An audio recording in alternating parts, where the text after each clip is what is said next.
ओम शांति। 18 मई 2023 के महावाक्य।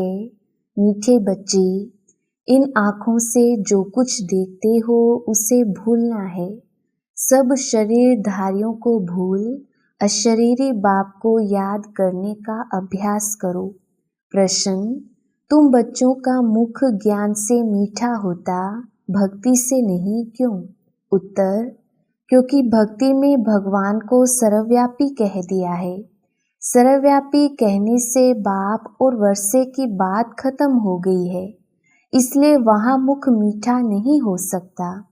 अभी तुम बच्चे प्यार से बाबा कहते हो तो वर्षा याद आ जाता है, इसलिए ज्ञान से मुख मीठा हो जाता।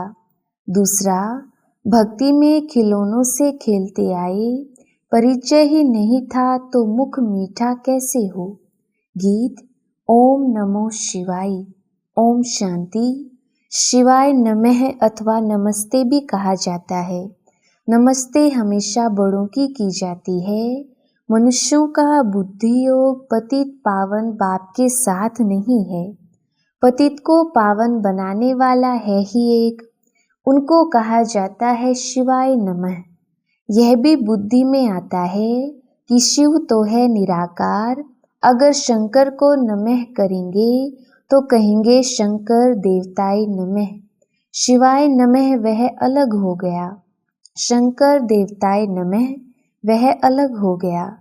ब्रह्मा देवताय नमः कहते हैं, ब्रह्मा तो है यहाँ। जब तक सूक्ष्म वतनवासी ना बने तब तक उनको देवता कहा ना जाए। यह तो है प्रजापिता। जब तक यह प्रजापिता है, मनुष्य तन में है, तब तक इनको देवता कह नहीं सकते। देवता तो सूक्ष्म वतन वासियों को या तो जो नई दुनिया में रहते हैं उनको कहा जाता है। इससे सिद्ध होता है इस समय जबकि प्रजापिता है तो देवता नहीं कहेंगे। तुमको भी इस समय ब्राह्मण कहा जाता है, परंतु तुम दैवी बुद्धि अर्थात देवता बनने के लिए पुरुषार्थ कर रहे हो। देवताओं की तो महिमा है सर्वगुण संपन्न। ब्रह्मा विष्णु शंकर की यह महिमा नहीं है। महिमा मनुष्य मात्र की और देवताओं की अलग अलग होती है। प्रेसिडेंट है, उनका पार्ट अपना, प्राइम मिनिस्टर का पार्ट अपना है। ड्रामा में पार्ट तो अलग अलग होगा ना। तो जब शिवाय नमः कहते हैं तो शिव बाबा ही है। ब्रह्मा देवताय नमः, विष्णु देवताय नमः अलग है।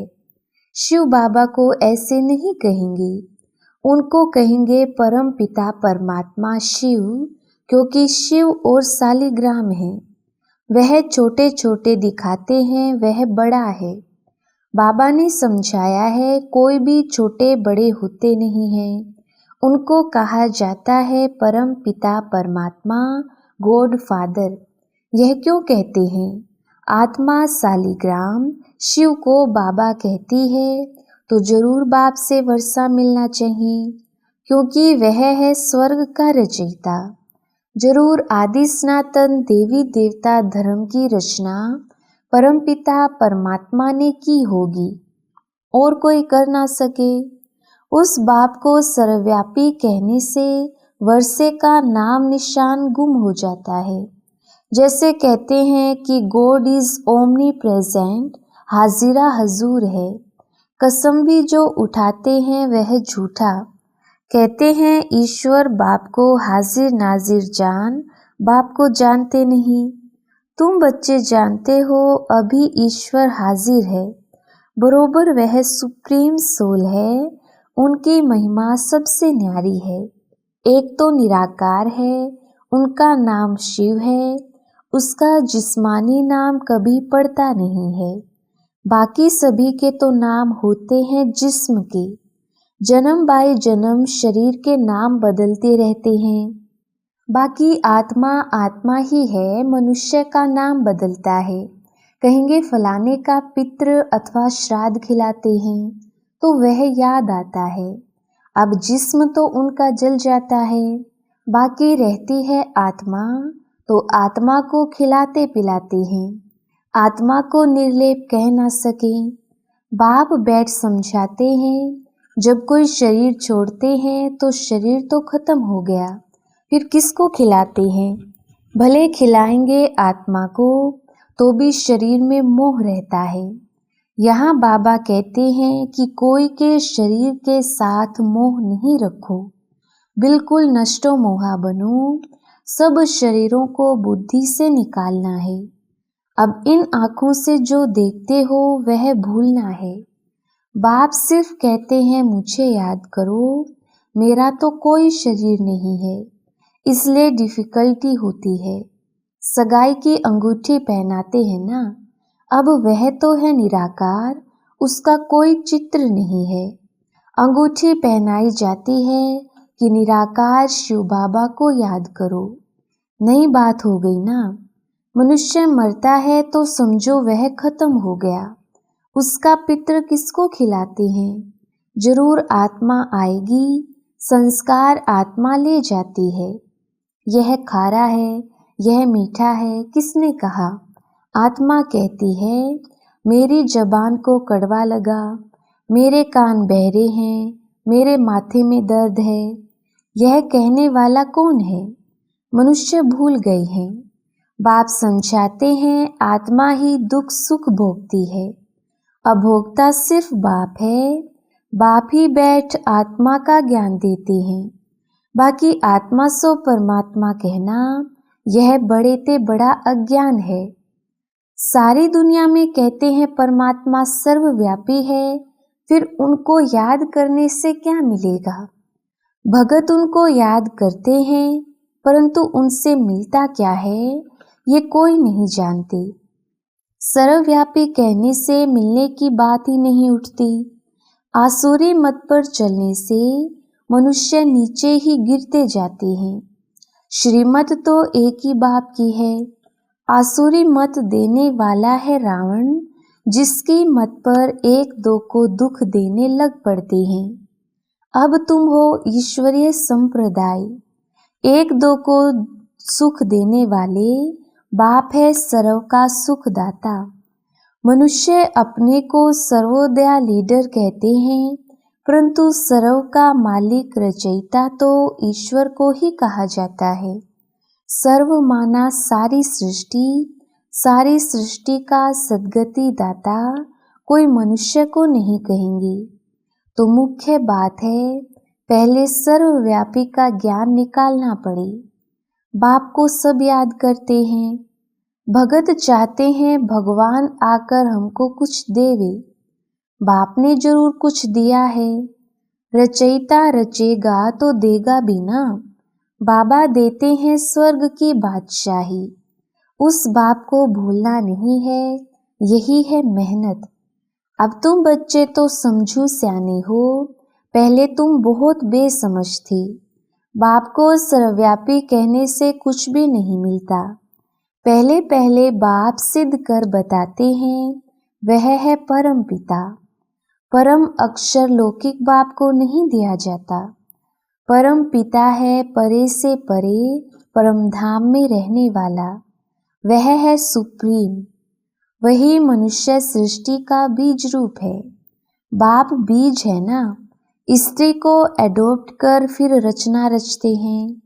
शिव बाबा कहते हैं मैं भी इनको एडॉप्ट करता हूँ। वह है कुक वंशावली और यह है मुख वंशावली।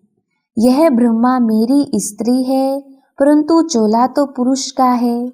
मैं इनको एडॉप्ट करता हूँ। इनके मुख से तुमको जन्म देता हूँ। शिव बाबा के बच्चे तो हैं, परंतु शिव बाबा ने ब्रह्मा द्वारा नया जन्म दिया है। कहते हो तुम मात पिता, वह तो निराकार है, माता कैसे हो सकती? इसमें बहुत सूक्ष्म समझने की बुद्धि चाहिए।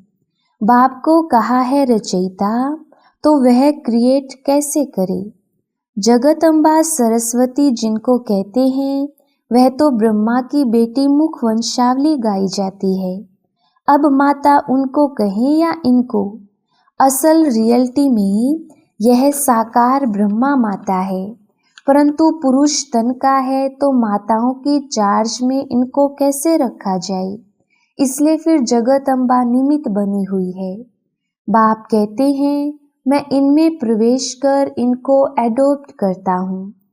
फिर तुम कहते हो हम ब्रह्मा द्वारा ईश्वर के बच्चे बने हैं, ईश्वर हमारा दादा है। यह बातें शास्त्रों में है नहीं, यह सब है भक्ति मार्ग के खिलौने। खिलौनों से मनुष्य का मुख मीठा नहीं होता। यहाँ तो टेम्पटेशन है बाप से वर्षा मिलने की। सर्वव्यापी कहने से किसका मुख भी मीठा नहीं होता है। सारी दुनिया में यह सर्वव्यापी का ही ज्ञान है।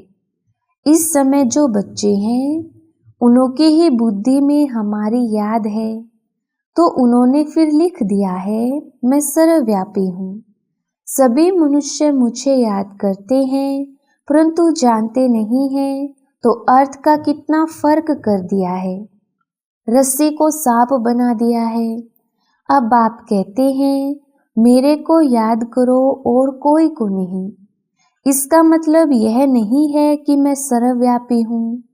तुम जानते हो हमारी आत्मा बाबा को याद करती है, तो सर्वव्यापी अक्षर में फर्क हो गया। यह भी ड्रामा की भावी है, फिर भी ऐसे ही होगा, होना ही है। इस समय जो एक्ट चली शूट हुआ उसको ड्रामा कहेंगे। अनादि बना बनाया ड्रामा है, इसमें कोई फर्क नहीं पड़ सकता। यह चित्र आदि सब ड्रामा अनुसार बच्चों द्वारा बनवाए गए हैं। यह खुद कहते हैं मैं कुछ नहीं जानता था। अब बाप ने दिव्य दृष्टि दी है। दिव्य दृष्टि दाता तो वह है ना। नए नए चित्र बनवाते रहते हैं। एक बार बनाया फिर पॉइंट निकलती है तो करेक्ट करना पड़ता है। ब्रह्मा के आगे प्रजापिता अक्षर जरूर लिखना पड़े, नहीं तो मनुष्य समझते नहीं। कहते हैं ब्रह्मा मुख वंशावली तो औलाद हुए ना, ब्रह्मा की औलाद तो ब्राह्मण हुए ना। तुम बच्चे जानते हो प्रैक्टिकल में हम ब्रह्मा की औलाद शिव के पोतरे हैं। पहली पहली बात है ही बाप और वर्षे की, जिससे मुख भी मीठा हो। बाप स्वर्ग का रचयिता है तो जरूर वर्षा मिलना चाहिए। कोई नहीं लेते हैं तो समझो हमारे दैवी धर्म के नहीं हैं। आकर समझेंगे वही जो देवी देवता पद पाने वाले होंगे। मुख्य बात है पवित्रता की। पवित्र रहने बिगर रक्षाबंधन हो ना सके।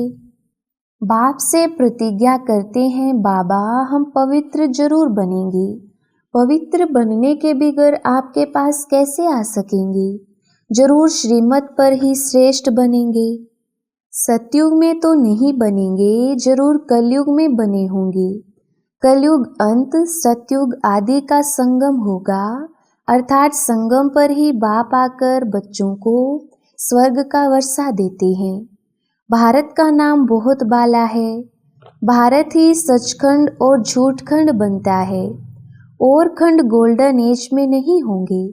दूसरे सभी खंड विनाशी हैं, यह है अविनाशी खंड। क्योंकि अविनाशी बाबा फिर से आए हैं।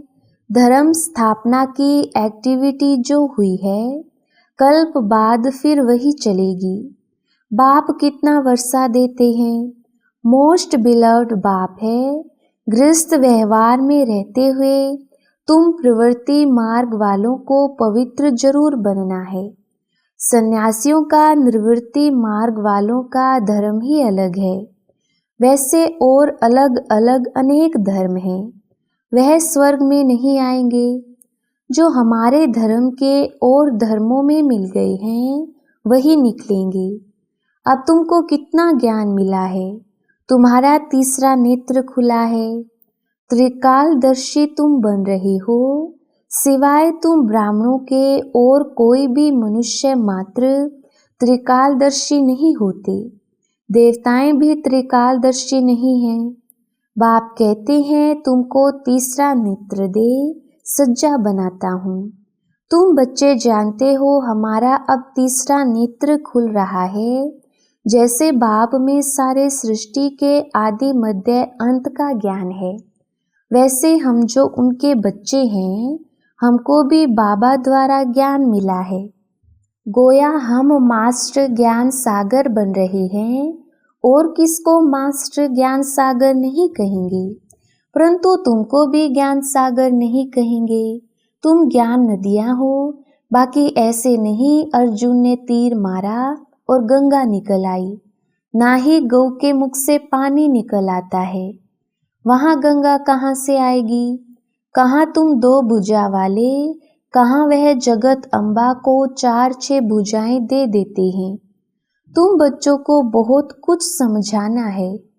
कई बच्चे कहते हैं कि बाबा की याद नहीं रहती है, अपने को आत्मा नहीं समझते, घड़ी घड़ी भूल जाते हैं। बाप को याद नहीं करेंगे तो वर्षा कैसे मिलेगा? बाबा कहते हैं निरंतर मुझे याद करो, तो उसी योग बल से तुम्हारे विकर्म विनाश होंगे। याद नहीं करेंगे तो मम्मा बाबा के तखत नशीन कैसे बनेंगे? उनको कपूत कहा जाएगा। सपूत बच्चे तो बाप को निरंतर याद करने का खूब पुरुषार्थ करते रहेंगे, अंत तक करना ही है।